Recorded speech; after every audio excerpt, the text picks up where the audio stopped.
the Enlightenment, as I understand it, is a period of epistemological and philosophical transformation associated with a massive reordering and shifting of the concept of the human, the concept of economy, and various scripts about what it means to be in the world and in relation to others. And I think that I understand the Enlightenment as a kind of philosophical, I guess, paradigm shift in the 18th and 19th centuries, associated often with German philosophers like Kant and Hegel, and I think that many people in Euro-American traditions of thought believe that they are the inheritors of Enlightenment discourse. But I also think of the Enlightenment as the consolidation of something that we now call modernity, that tends to congratulate itself on being a kindler and gentler approach to rule, governance, power, when in actuality it is merely a more efficient and ruthless form of governance. And I think in recent years, maybe over the last decade and a half, the myth of the Enlightenment has really taken many, many different blows. And I think we've gone from thinking this as a period in which, we entered into the blazing glory of modern, and we have, under the influence of people like Foucault, but also the work of thinkers like Lisa Lowe, Saidiya Hartman, we've begun thinking about the Enlightenment as a very rigorously entwined set of myths about whiteness, about liberal personhood, ownership, possessive investment in identity, and so on. And so there have been a number of different studies that have shown that liberalism as a discourse has been able to make certain modalities of being seem inevitable and right, like the fact that we own property, or the fact that whiteness remains a kind of invisible cultural dominant. Those things have been excavated and examined, challenged, and replaced with new, much more radical forms of thought.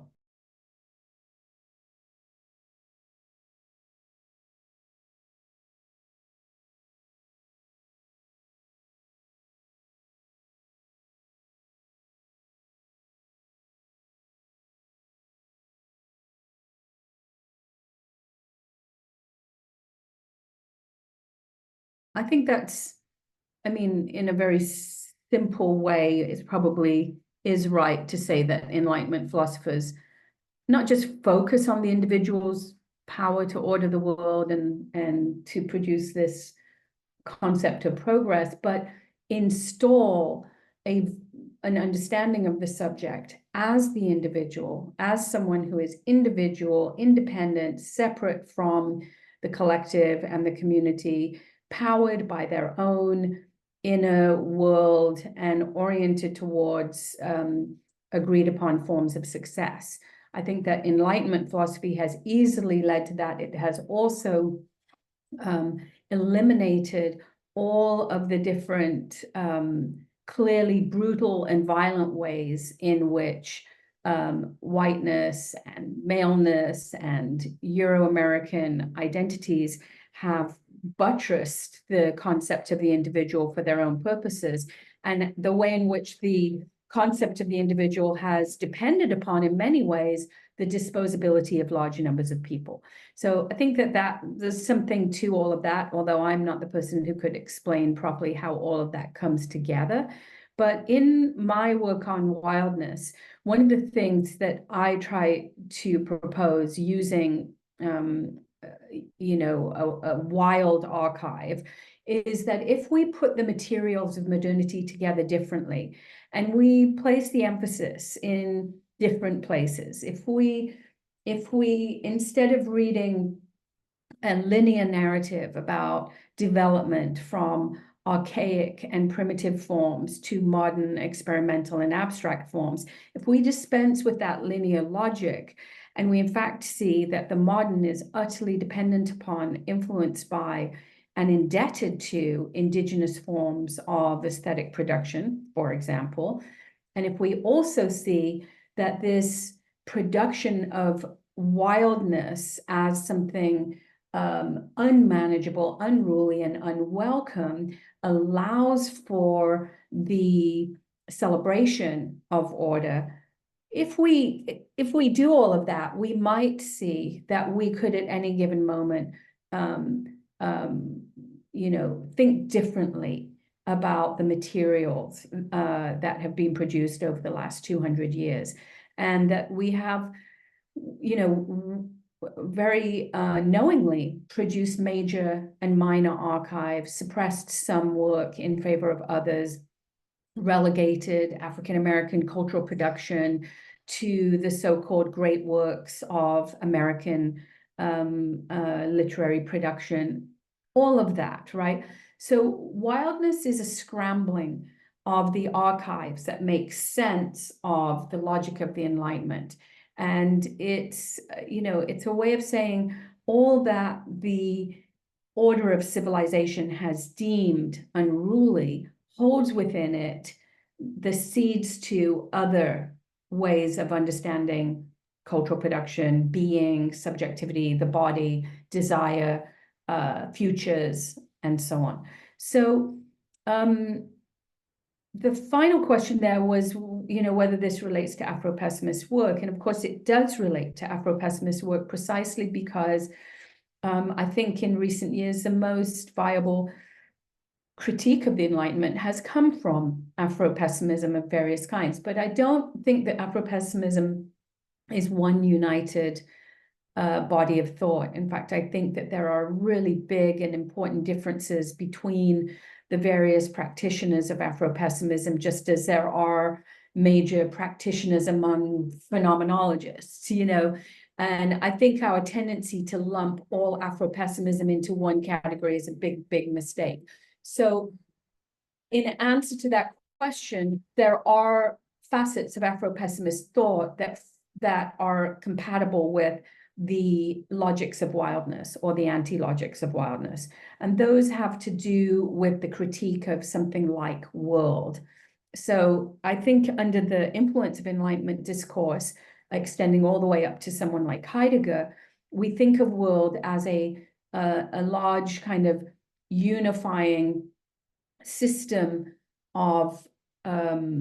relation, association, being and unbeing, that are somehow contained and united within a system that we, you know, the largest system of which we refer to as world. And I think that because Afro-pessimism, some people like Frank Wilderson, for example, believe that, and Calvin Warren too, believe that the only way to really be invested in Black freedom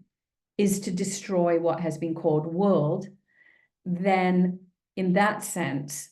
I share with Afro-pessimist thought a desire to dismantle this philosophical structure that we have called world.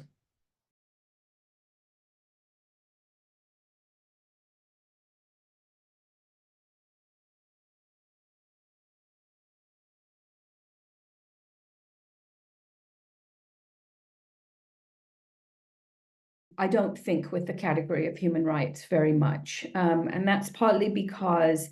and I write about this a little bit in my book on Wild Things, the history of colonial expropriation and brutality is intertwined with the production of human rights. And so the very discourse of human rights, as it was produced at the beginning of the 20th century by figures like Roger Casement, for example, who was an Irish nationalist who saw that the British and the Belgians and the Dutch were exploiting colonized subjects in the Congo and in the Amazon and in other places. He could see that this was happening, and he could also see that colonial administrators did as they liked without any reference to any higher court or any kind of legal power that would constrain their activities in these regions. And therefore, he was part of a group who called for the creation of something like human rights as opposed to just national rights. That's how I understand at least some of the ways in which human rights came into being. But Casement was himself an exploitative figure who, as I write in my book,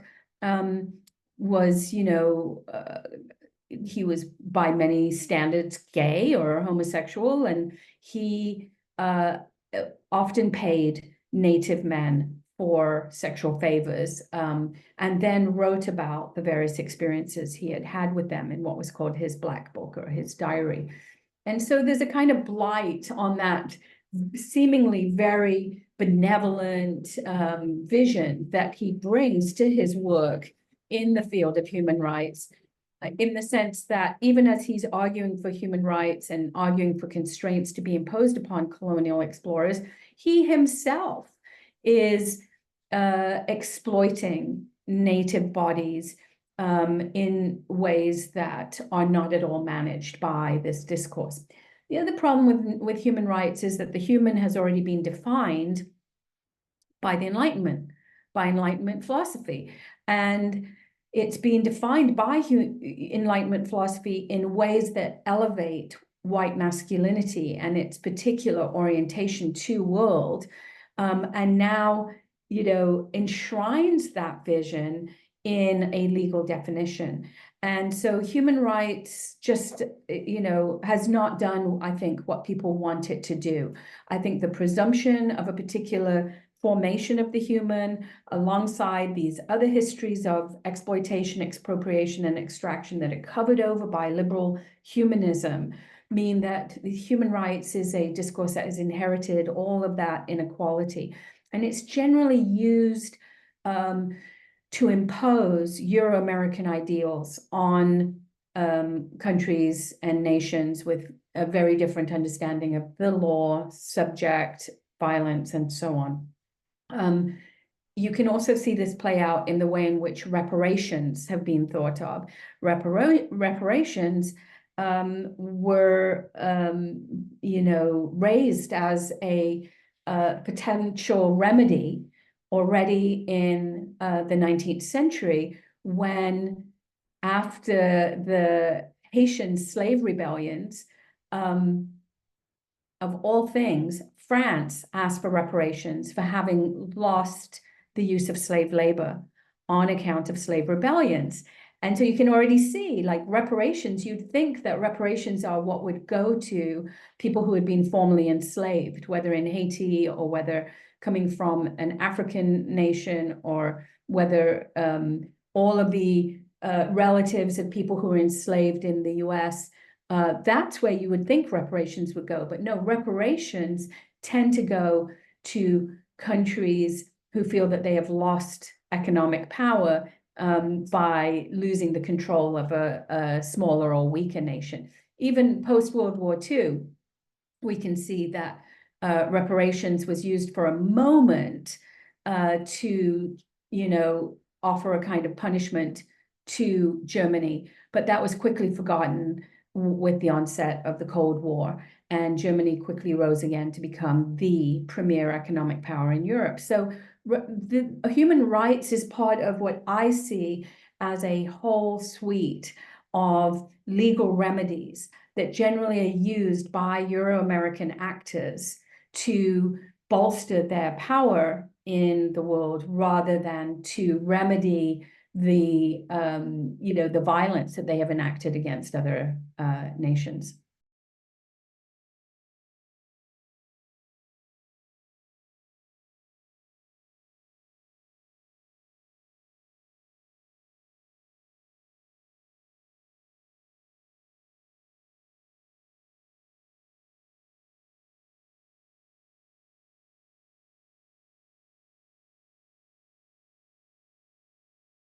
Well, I'm not exactly sure that I argue for a more porous individual. I think it's more the case that, along with thinkers like Judith Butler, I'm suggesting that the individual is not the site of a kind of agentic subject who is acting in the world, self-fashioning and doing as they like, and at their most successful, harnessing their power and enacting that power on the world and in the world. I think that, like Butler, I believe that the individual is subject to an enormous number of constraints that work against any kind of easy flow of power or agency. In that sense, this is very connected to gender and sexuality, in the sense that we enter into gender and sexual systems that constrain us and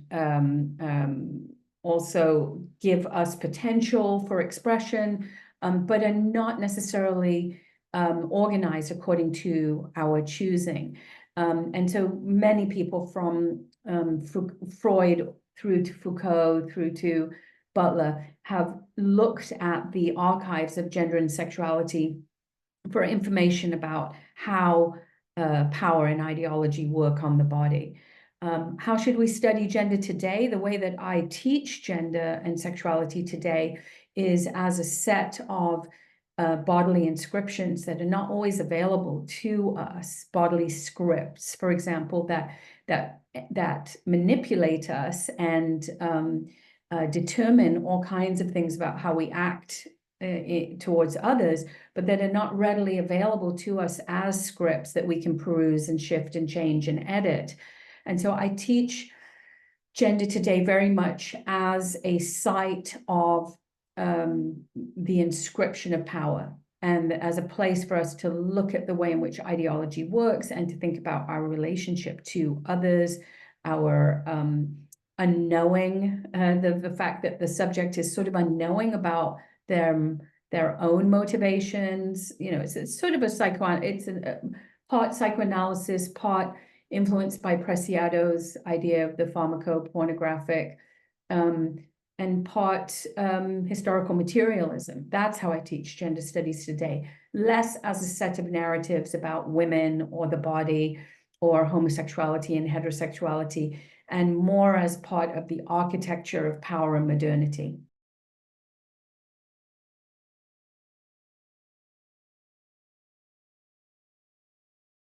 Actually, it means many things, because both feminist and queer theories and criticism have flourished and expanded mightily in the last 2 or 3 decades, as have the experiences of young people in relationship to the gendered body. And so there are, very large numbers of young people nowadays who identify as either queer or gay or lesbian, or non-binary, or trans. And that's a big shift, demographically speaking, from, say, a decade ago, or even 5 years ago in some instances, in some places. We've seen such massive changes, in fact, that the way that we now do feminist and queer theory changes again, because a lot of young people are feminists and are steeped in queer criticism and do have a sense of what to expect in terms of gender politics, or what kind of treatment they deserve as part of a sexual minority, whatever it may be. So what it means in the university to do these things, I think, is, as I was saying earlier, to understand feminism and queer theory as part of a much larger set of associative practices, an assemblage of intellectual practices designed to critique the larger problems that we have today, that are about authoritarian capitalism, right-wing populism, global capital, climate disaster, and so on. We don't have the luxury anymore to just focus in very tightly on a feminist issue or a queer issue, this is very much the moment for people to be in solidarity, working on larger fields and larger spheres of activity.